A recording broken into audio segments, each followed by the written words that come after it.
Paano kung ang sagot ng Lakers sa kanilang pinakamalaking problema ay hindi superstar, hindi scorer, hindi flashy name, hindi headline grabber, kundi isang tahimik na defender na binabago ang laro ng hindi halata, si Herb Jones. Ayon kay Evan Sidery, ang Herb Jones ay muling lumilitaw bilang pangunahing trade target ng Los Angeles Lakers ngayong off-season. At mas mabigat dito, hindi na ito unang beses.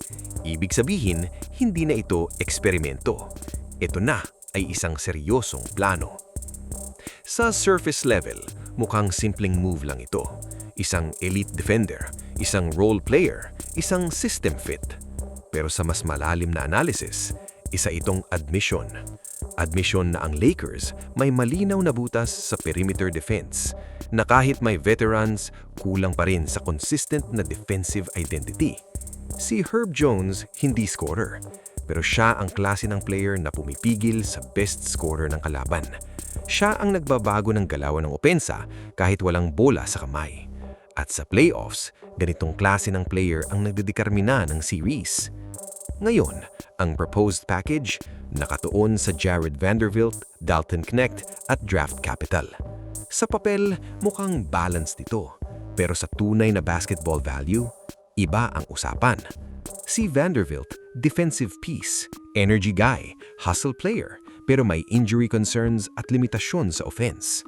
Si Knecht, shooter, young talent, potential spacing threat, pero hindi pa nasusubukan sa high-pressure playoff defense.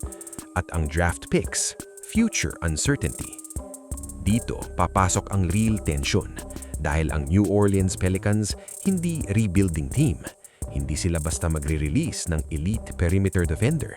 Si Herb Jones hindi lang role player sa kanila. Siya ay defensive identity. Siya ang foundation ng kanilang sistema. Kaya kung pakakawalan nila siya, kailangang sobrang bigat ang kapalit. Hindi potential lang, hindi depth lang, kundi impact. Para naman sa Lakers, ito ang laban ng dalawang timeline. Win now urgency kontra long-term stability.